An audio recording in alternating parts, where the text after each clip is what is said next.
Good morning, everybody, and happy Wednesday to you. I had to think about that for a minute. This is what happens when I come on the show tired. But good morning, everybody. I'm your host, Jessica Dugas, and this is Project Joy Live. It's your triple shot of good vibes every Monday, Wednesday, Friday at this 9 a.m.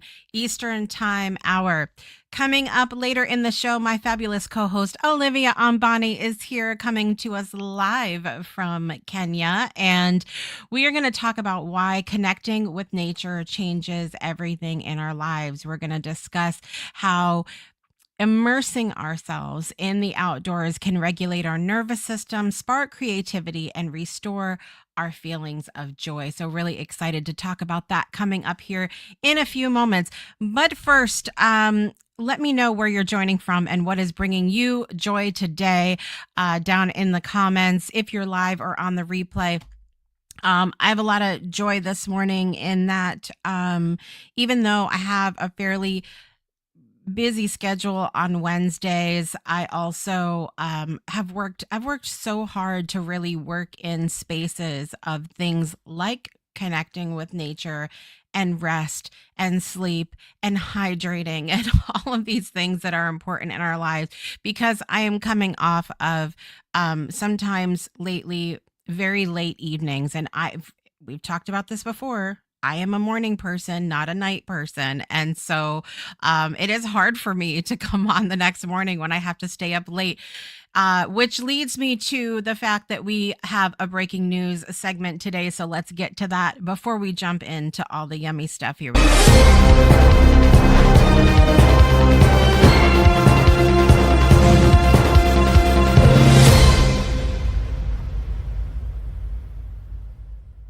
So this morning we have a Connecticut legislation update. And before we get into today's conversation, I want to take a few minutes for a breaking update here in Connecticut regarding homeschooling and legislation that families across the state should be paying attention to. Yesterday, there was a public hearing for the Children's Committee where legislators heard testimony from organizations and members of the public regarding several bills, including SB 6, which currently contains a widely opposed Section 5. Now, Section 5 is where the controversy lies. The language in this section would route all public school withdrawals for any reason through the Department of Children and Families database. This means that every family who withdraws their child from public school would have their information run through DCF. Any parent, not just homeschoolers. Here's where the frustration really comes in. SB 6 also includes provisions like tax cuts for families and free meals for children in schools, which means legislators have essentially bundled positive policies together with a deeply concerning one. Now, it creates what I can only describe as a real-life trial by trolley situation, where people are being asked to accept something potentially harmful in order to get something beneficial. The hearing itself started at 1 p.m. Eastern, but when snow flurries began outside the Capitol, Senator Marr announced that they would only hear about 1 hour of testimony from those physically present and then move the rest of the hearing over to Zoom. Unfortunately, that first hour was taken entirely by the DCF interim commissioner, Susan Hamilton, who was speaking on behalf of the agency. So everyone who had come to testify in person was essentially sent home to log back in online, and testimony continued late into the evening. The hearing ultimately did not conclude until almost after 9 p.m. Eastern Time. Throughout the day, there were a number of notable moments. Representative Gail Mastrofrancesco really set the tone early by calling Section 5 what families feel it is, a witch hunt. Representative Brian Leno asked several important questions about exactly where families' names would go and what would happen if the database returned information from closed cases. Representative Anne Dauphinais truly stood out during the hearing. While many speakers were limited to 3 minutes and questions were sparse, she consistently asked thoughtful questions and used her time to dig into the real concerns being raised by homeschooling families and other families all across the state. It gave the homeschooling community and our supporters an opportunity to be heard more fully. There were also comments from the Office of the Child Advocate who attempted to frame the proposal as simply notifying DCF if a family withdrawing a child already had an open case, but many families remain deeply concerned about privacy, due process, and the precedent of routing all families through a child protection database. Advocates for homeschooling were very clear that the problem is not simply the wording of Section 5. The problem is the section itself. Diane Connors, president of the Connecticut Homeschool Network, made the position of the community crystal clear. The request is not to fix the language of Section 5. The request is to remove it entirely. She emphasized that proposals like this ignore a fundamental reality. Parents are innocent people raising their children and have constitutional rights that deserve to be respected. Connors also pushed back strongly against the narrative that homeschool children somehow disappear from public visibility. The reality is quite the opposite. Children in the homeschool community live rich, active lives, participating in co-ops, sports, libraries, community events, and educational programs, regularly interacting with many mandated reporters along the way. To suggest otherwise, she said, is simply not accurate. There were also concerns raised about how the hearing itself was conducted. Supporters noted that attendees were not allowed to clap or bring signs into the hearing room, something that has historically been permitted as long as the signs meet size requirements. In this case, signs were reportedly removed by police before participants could enter the room, raising concerns among some advocates about whether the public's ability to express support during the hearing was unnecessarily restricted. And then there was one moment that frankly left many viewers stunned. Speaker number 33, Jacqueline Torres, shared commentary referencing the tragic Jacqueline Mimi Torres case simply because she shares a name with the victim. At the end of her testimony, she suggested that if homeschooling were more popular when she was raised because of the abuse she experienced, that if she was pulled out of school, she may not be here to share her story today. The problem is that the scenario she described was not reflective of the actual facts of that case, yet the moment was used to reinforce the narrative by Representative Corey Paris in his follow-up comments. Several organizations and advocates also testified, including representatives from Homeschool Legal Defense Association, National Home Education Legal Defense, and the Connecticut Homeschool Network, who pushed back strongly on the idea that families should be treated as potential suspects simply for choosing to educate their children outside of the public school system. There were also references to studies and reports about homeschooling oversight from organizations like the Universal Healthcare Foundation that not only appeared to misrepresent or misinterpret previous findings, including references to a 2018 report from the Office of the Child Advocate, but whose testimony included opinions about homeschooling legislation that had nothing to do with SB 6 at all. And this story is far from over. Families should now be paying attention not only to what happens next with SB 6, but also to what may come out of the Education Committee, which is chaired by Representative Jennifer Leeper. In fact, there are already reports that hundreds of speakers have signed up to testify in upcoming hearings.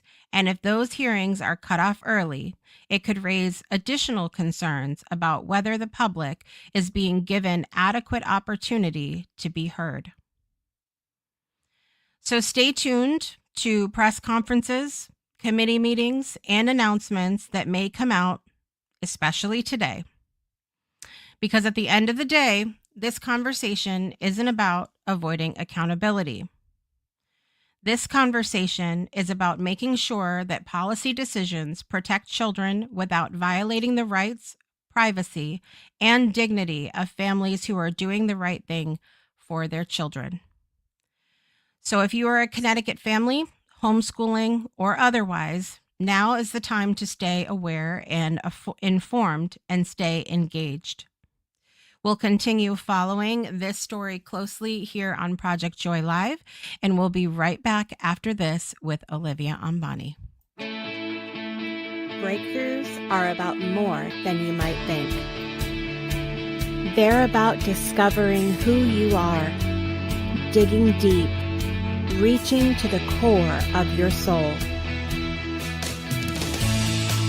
They're about healing yourself, understanding your beliefs, creating a ripple effect. And it's not just those initial moments that matter. It's about using them to bring more joy into our own lives and the lives of others.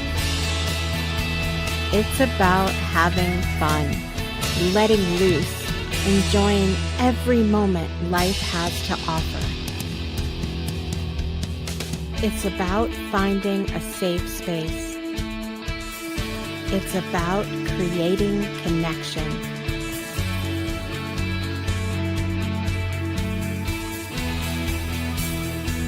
Join us each and every day for exclusive programming, special events, and a community to call home, where we invite you to explore, change the way you look at and live your life, and go beyond the breakthrough. So we ask you, are you ready? We'll see you online at thebreakthroughshow.com.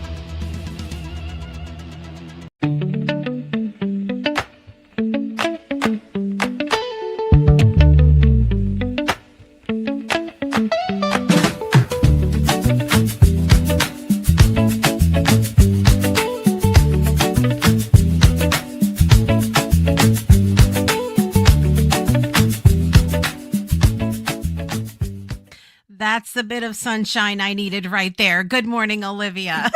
Good morning. How are you today? Very good. Bring us some joy and tell us what the temperature is where you are today.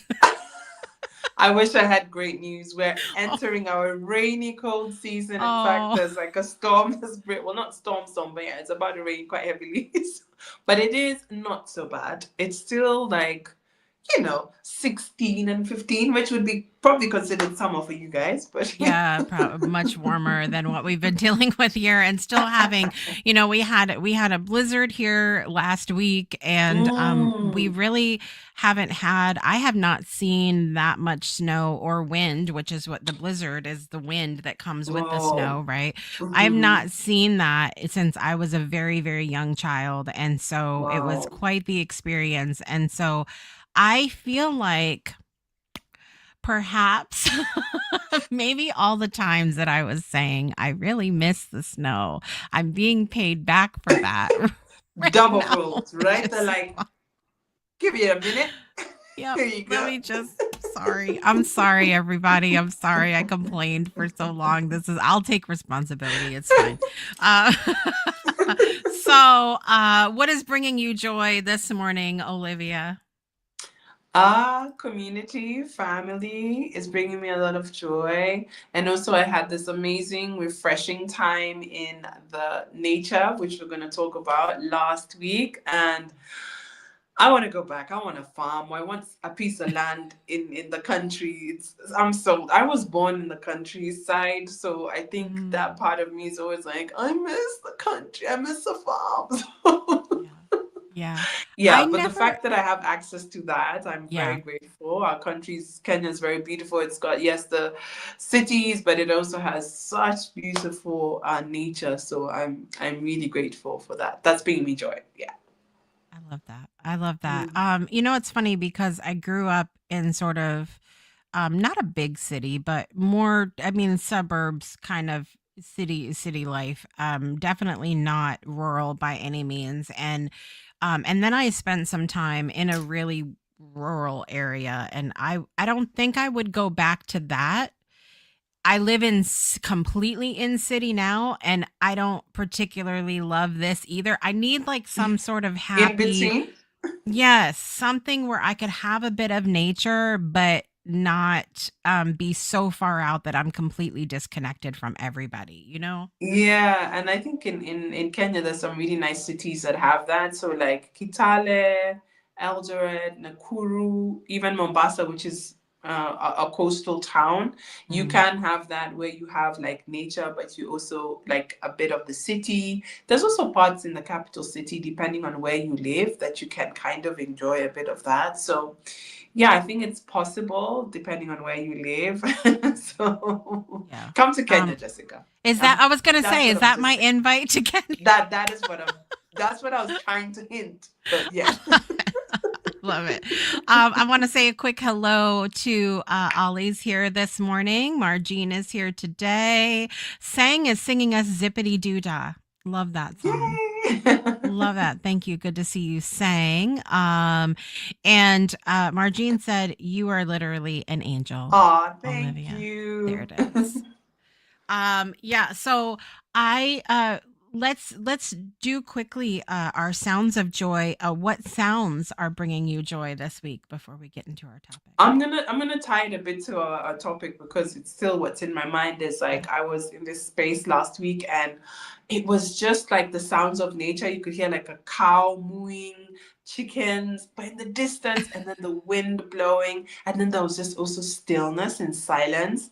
Yeah. That brought me so much joy. I still have that sound in my mind, and I was like, it was so still, but yet like with bits of nature and yeah, and then the birds, all these different Yes. birds just like talking and Yeah. yeah, that sound, I really took it in. I was just like, this is what we were gifted, and I feel like we forgot it. But yeah, that's what's bringing me joy. What about you? What sounds of joy?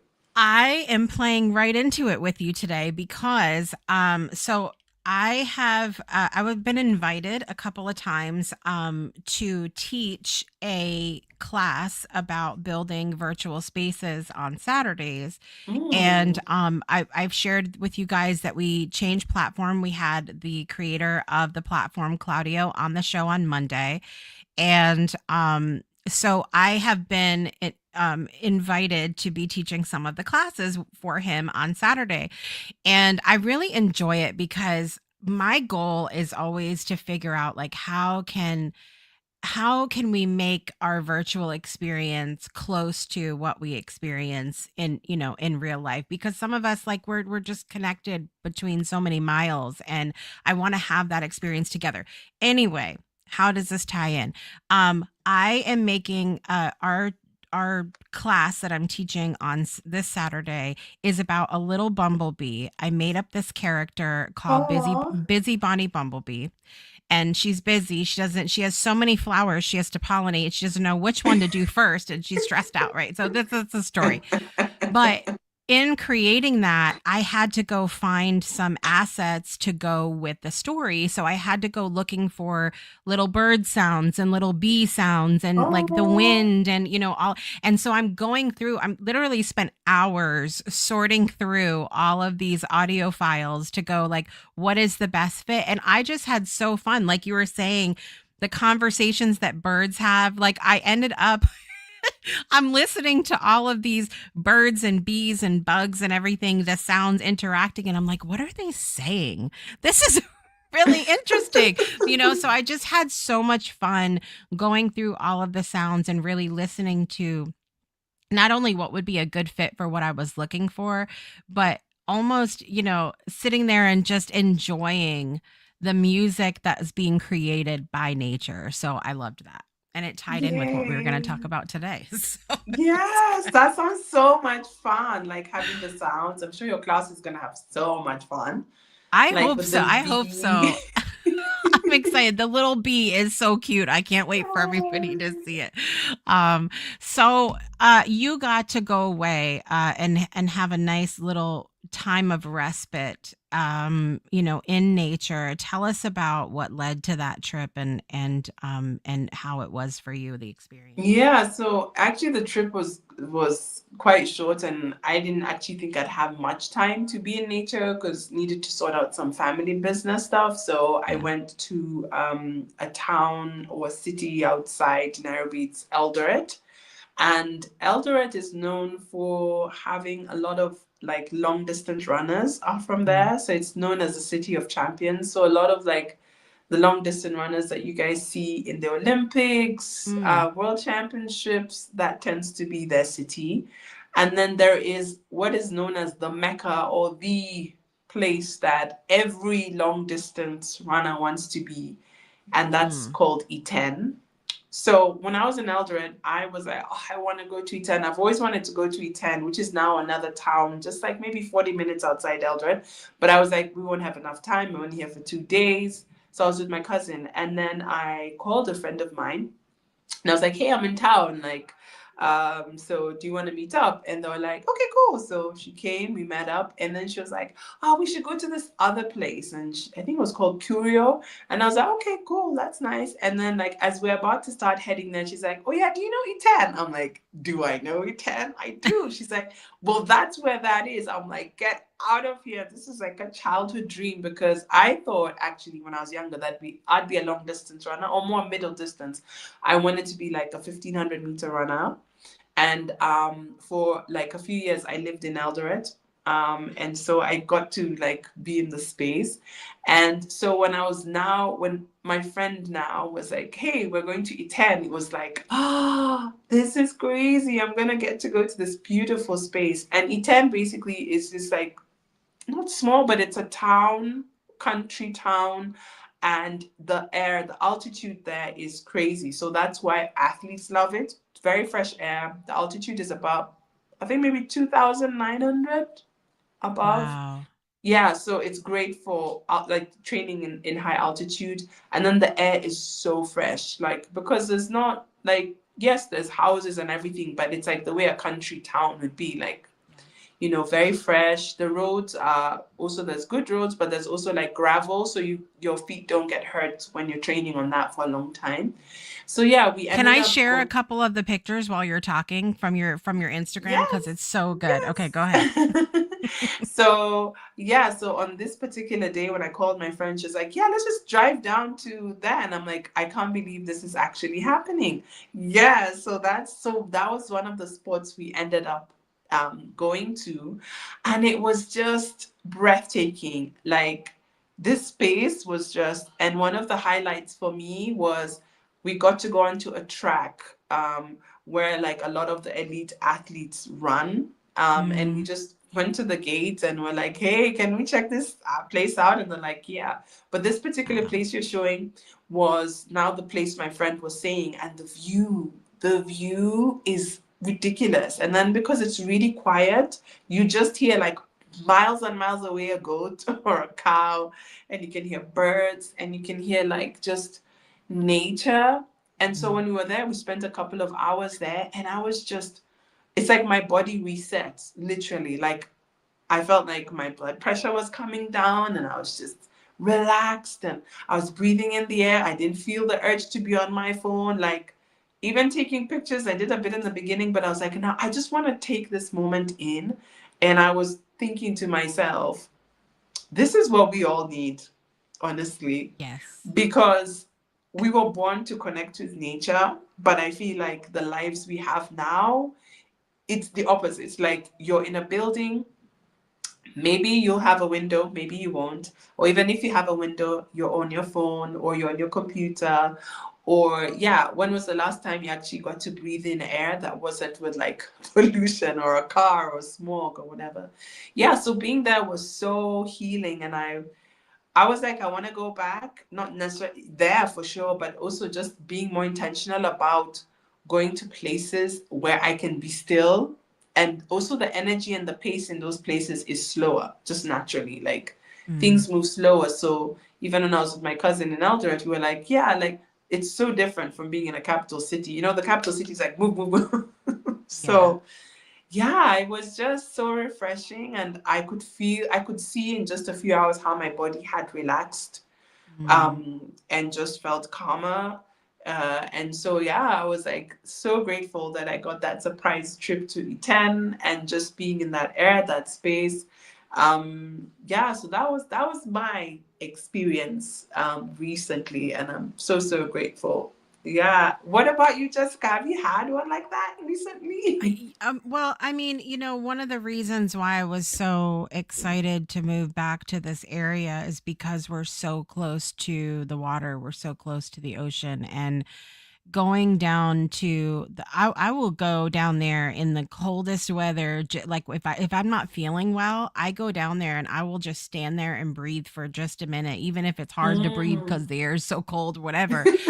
I just like to just take it in, the way that the wind moves and the beauty of what you see before you. I Yes. had it's one of the things that, I had the opening segment today talking about a lot of we're in a lot of turmoil politically around the globe right now. And so when we get out in nature and we look around in nature, I was saying this to you before the show, we don't see that kind of nonsense in No, nature.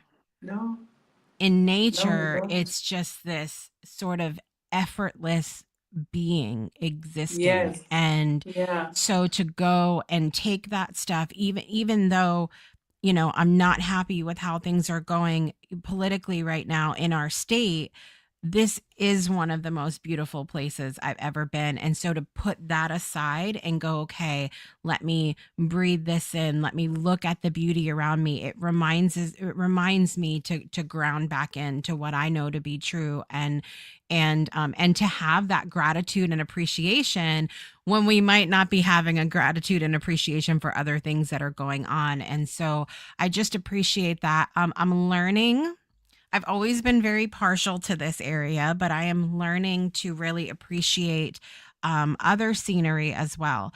I am a beach girl first, I'm a water girl first, but I'm starting to like look at some of the things, like some of the rock formations and, like, mountains and some of the things like that. I don't know if I'll ever be a mountain girl, but I'm starting to appreciate it a little bit. And, put my phone down when we're going, even if we're just going Mm. for a ride in the car, and like look at the leaves and the patterns and the colors. And so I'm trying to be in my effort to lean into my word of this year, which is presence. I've been trying to be more aware of nature because that's a huge part of being present for me. Yeah. Oh, I love that. Presence. That's a very powerful word, you Mm-hmm. know?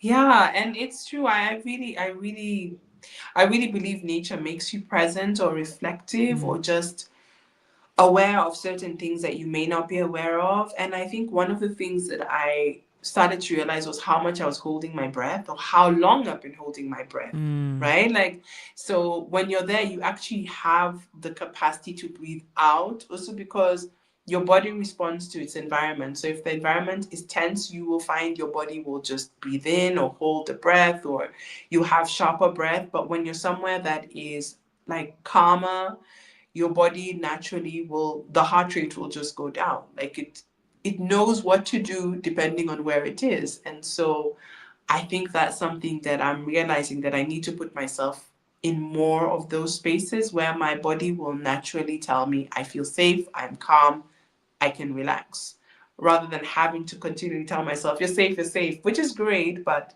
it's like sometimes just the awareness. And I've also been thinking about how can I bring nature to me, because like right now I live in the capital city, so if it's more flowers or like greenery in the apartment where we are, maybe through art, like it may not be physical nature, but maybe like through the art I have or what I interact with. Yeah, so I've been thinking a lot about how to make my space more livable, and maybe bring more nature, because I see the effect it has on me, and I would love to have more of that for myself. Yeah. Have you been having any thoughts like that, or like how are you thinking about, evolving with nature? Because I know, like you mentioned, the beach is your It's mine. is mine. So um, what are you thinking for yourself? I see a lot of, nature provides us, I think, with a lot of reminders of the cyclical nature of life and the temporary nature of things in life. Mm, Everything with I think even about, from the movie The Lion King, the Circle of Life song, like yes. things like go, in a certain way. And so looking out at nature, even when I go down to the beach and I watch the waves come and they go, and they Mm-hmm. come and they go, and there's no stopping it. It comes and goes. And so even though that feeling of the temporary nature of things in our life can be sad sometimes, it can be a little jarring at times. I think also that it's a good reminder that everybody and literally everything also participates in that sort of come and go temporary cyclical nature, Mm, and so we're not alone in it, because it's nature, it's the way of it. So it true. reminds me that even though I might be, sad or frustrated, or I feel like things are going fast, that is the way of things, and it Mhm. will be okay, because everything, just the waves just keep coming and going regardless.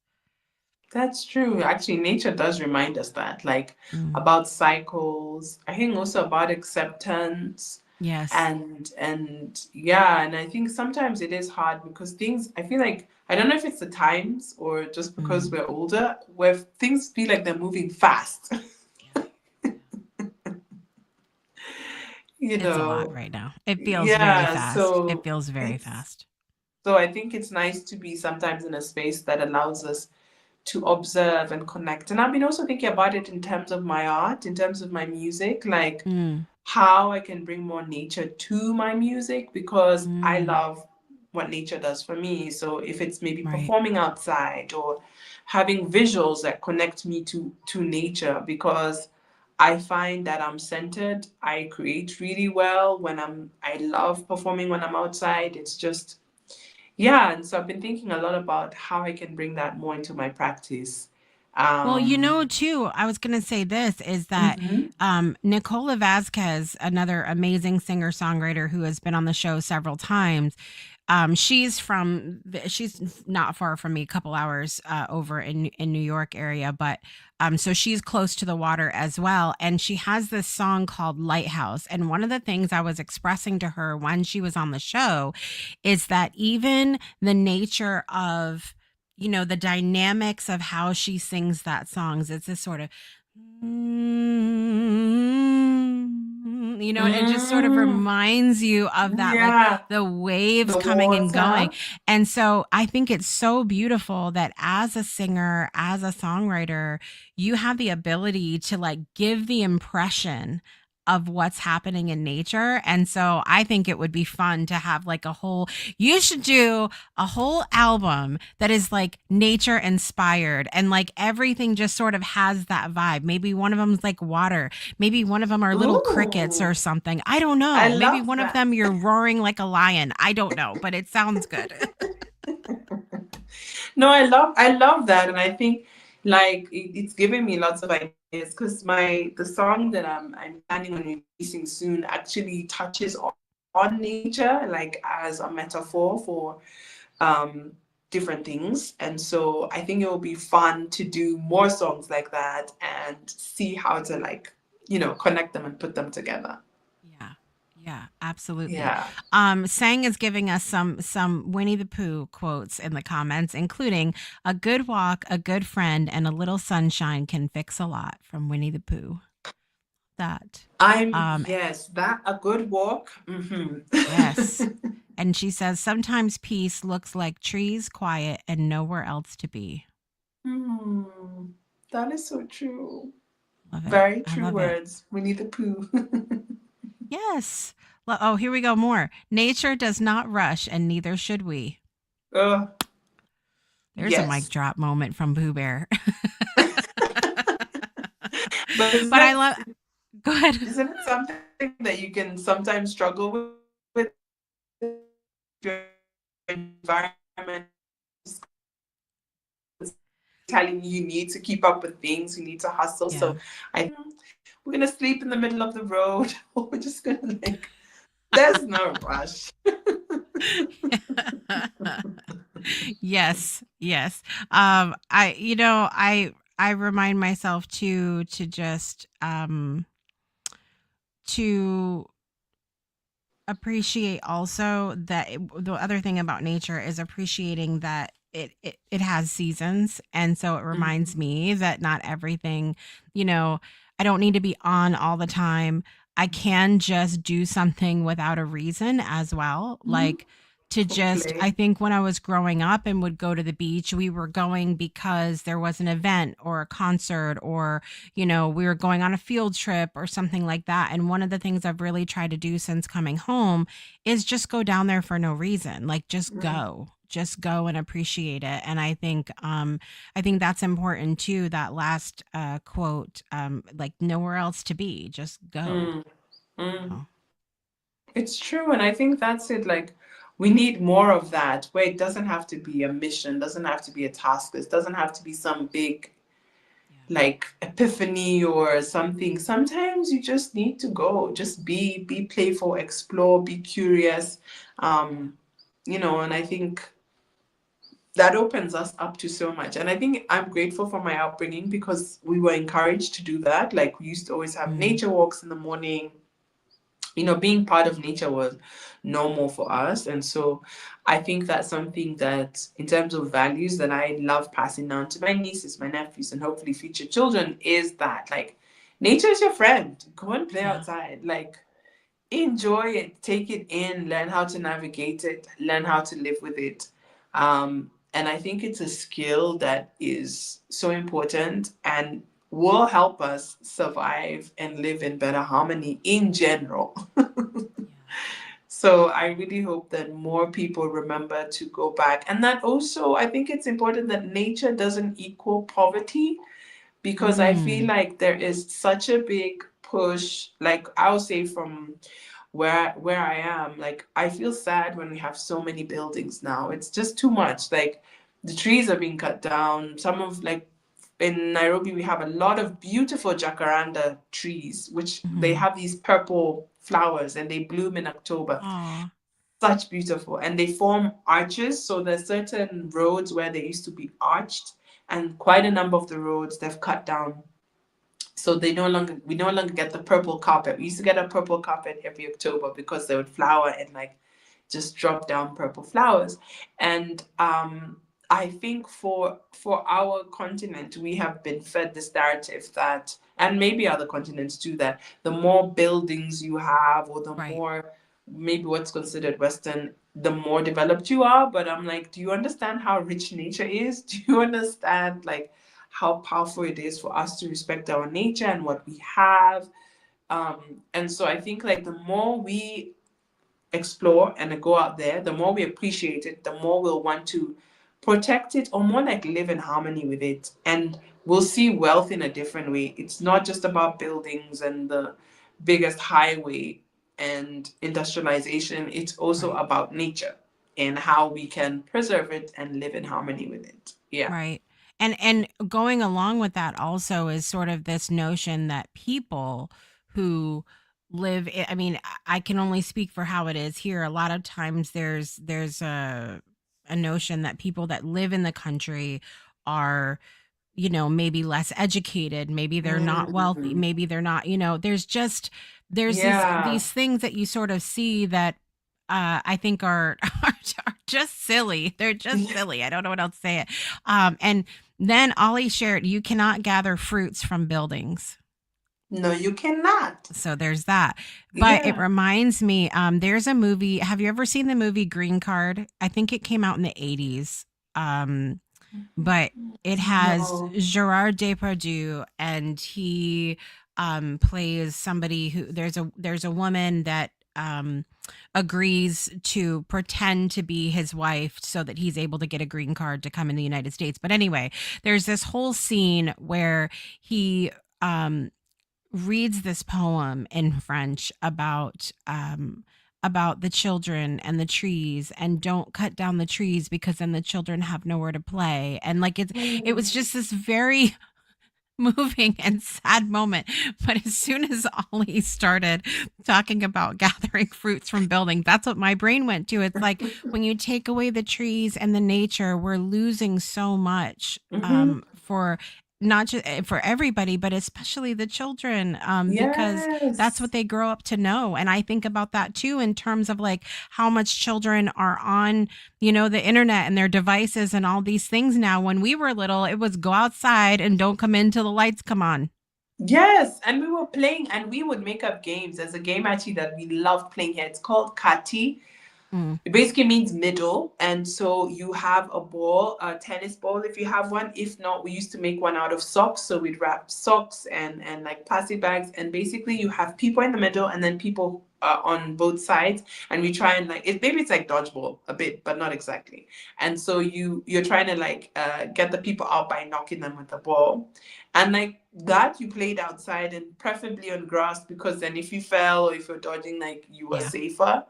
And I remember like that would bring us together, kids who would never talk. You're like, we're playing Kati, split in teams, play.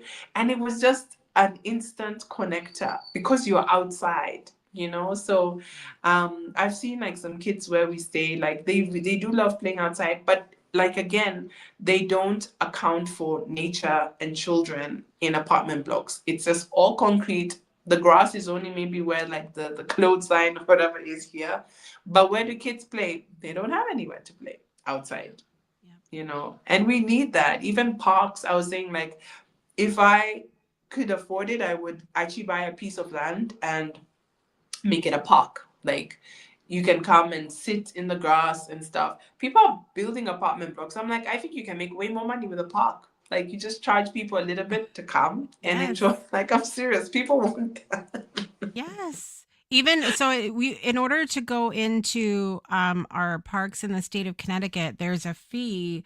But when you buy your license plate in the state of Connecticut, that includes entrance to the park. So some of the money from our license plates on the cars go towards the parks, which I really think is a great idea. And you can go like the national parks, so you can go in, or the state parks as well. So I love that idea also. Any final thoughts about this topic that you want to leave people with today, Olivia? I think I would say, like, give nature a chance, because I Mm. think everyone's been socialized so differently. Um, Honestly, give nature a chance. And especially if you're going through a lot of like turmoil health wise or anxiety wise, in fact, I will bet a lot of money that if you add nature to your healing journey, it could be just walking out, looking, and if you can't walk out, look at nature, like then find a way to see it. But if you can, please go outside. You will heal in an amazing way, because most of the times our body, our immunity is missing that. It knows something is off, and you're being given all this medicine. I'm all for medicine, it's useful, but you need nature. You need nature to help you regulate. It's a natural regulator. So allow it and connect with nature. That's That's it. my last. Mic drop. Absolutely no notes, Olivia. Well done. All right, you guys. We're going to hear from our friends over at White Scholarship Foundation, and we'll be right back after this with birthdays. Imagine a world where every child gets a great education. Educating all children is the only way to end poverty. This is what the Weiss Scholarship Foundation is working to accomplish. Our 6 staff members, our mentors and coordinators, who are on the ground in Kenya, are totally engaged in every aspect of our students' lives, so we can give them every opportunity for success. In just a few short years, we have already awarded 141 scholarships. We send children to high school who would have never gone without our support. And then we help them go on to either university or vocational school. We have already scaled our holistic business model to 4 locations and are ready to scale it to many more. Today it's Kenya, but tomorrow it's more countries. Please contribute what you can today. You can make a one-time donation, a recurring donation, or choose to sponsor a child all on your own for all 4 years of high school for just $3,500. Go to our website, www.weissscholarshipfoundation.org. Welcome back, everybody, to Project Joy Live. Let's see, what are we doing this? Oh, birthdays. It's time for birthdays. Yay, here we go. Happy birthday to you. All right, everybody. In the world of celebrity today, singer Camila Cabello is 30 years old today, the big 30. Actress Jessica Biel is 45 years old today. Chef Buddy Valastro is the big 50 today. Look at all the milestone birthdays today. Thank you to Alexander Graham Bell, who passed away in 2022, but provided us with the first telephone. If it wasn't for that, where would we be today? I don't know. Rapper, artist, performer Tone Loc, who is amazing, and I got to see him in concert, I think, the year before last. He's a riot. He's funny. He's entertaining. He is 61 years old today. Happy birthday, Tone Loc. And actor David Faustino is 53 years old. You may remember him as the son in the show Married with Children back in the 80s and 90s. Also, the celebrities in my life, Melissa Bochar has a birthday today. Happy birthday, Melissa. Anybody you're celebrating today, Olivia? It was actually last week. My cousin Byron and a friend of mine, Shiro, they were on the 28th. They just got into February. Very nice. Very nice. Okay, what was the name of the last person you said? Shiro. Got it. We're gonna give it a whirl. Okay. So without further ado, let's get our birthday song on. Here we go. Happy birthday to you. Happy birthday to you.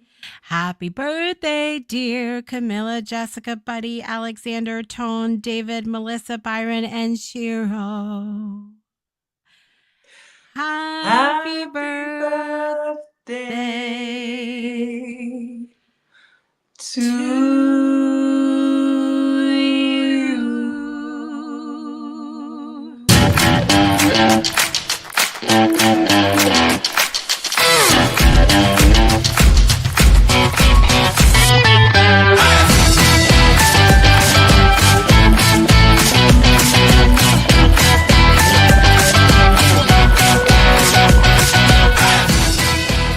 Happy birthday to all those that are celebrating. I hope you have an absolutely amazing day.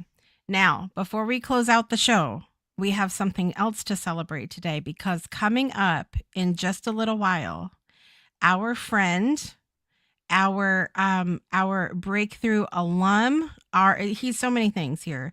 Robert Lukian is a finalist in Eurovision Romania. So we're very excited about this. And I want to show you guys, Olivia and I are going to share this moment together. We're going to show you a little clippy from the semifinals. Here we go.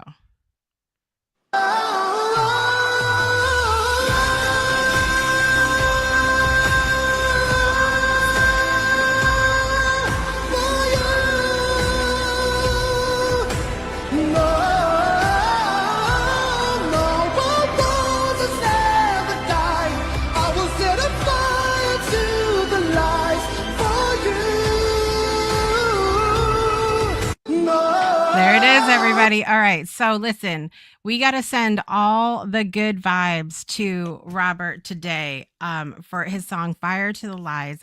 So good. You guys can go listen to the whole song over on YouTube as well. Go check that out. But we are pumped up. We are sending him all the good vibes. I wish this was a situation where we could vote. Yes. I would vote, but I can't do it. So we're wishing him all the, from your perspective, Olivia, what would you be experiencing if you were in that position right now? Like you're in the finals, you're ready to go. Would you be nervous? Would you be excited? What would you be feeling? Nervous for sure. I mean, like also because Eurovision, like your country is on the line and stuff. So really nervous, but also really excited because to even be picked to be in such a position. So nervous, gratitude, and then obviously like because he has to do a performance, right? So it's like you just want to make sure you do your best. Yeah. So it's like he's probably going through the lyrics over and over. Yeah. I better not forget this song. But yeah, I think it's nerves, excitement, and gratitude. Probably what I'd be going through. All the things. I'm sure feeling all the things at one time. I wanna show he did post a picture this morning getting ready to go. So exciting. I'm so excited. I can't wait to see what happens. I'm going to be over here just on pins and needles till we hear. So Robert, let us know ASAP what's going on. We're eager. Yes. Love it. Anything you have going on coming up this week or until we get you 3 times this month, and I'm very excited because we had to move some things around. So I'm excited about that. But you're going to be back in a couple weeks. But what do you have going on until then? Anything that we need to know about? Not yet. I can't announce anything yet, but if everything aligns well by the end of this month, I'll have an announcement. So just send me good vibes. Yes. All right. All the musical vibes out there, everybody, to Olivia, to Robert, to Nicola, to Ben that was on the show. All of our musical people have big things going on right now, everybody. So musical vibes for all. Thank you. And yourself? What do I have going on? I'm very excited because, like I said, I'm hosting the class on Saturday, and so the cohort 2 of the Blue Duck Society is open for beginning in April. So if you didn't get into the Blue Duck Society for cohort 1, you can do that by going to theblueducksociety.com. And there are 2 times to pick from for cohort 2. So there'll be earlier in the day time on Tuesdays, and then the time that we've had on Wednesdays. So it's going to be great to jump in. If you didn't jump in this last time because the timing wasn't good for you, the Tuesday one might work. So definitely go check that out. And I can't believe we're on the last month already of that quarter. I have nothing. Nothing on that, but lots of goodness going on. Definitely visit us over in the Breakthrough Show Network virtual community, thebreakthroughshownetwork.com or .club. Go check us out there because there's always good stuff going on, and we'll be excited to have you. So that's all I have for today, everybody. All right, everybody. Thank you so much for watching or listening wherever you are in the world today. And Olivia and I want to remind you to make joy a priority in your life today and absolutely every day, and get out in nature. That's your homework. Go outside. That's your homework. I'll be back on Friday with Danielle Valero, and we'll see you guys next time. Bye, everybody.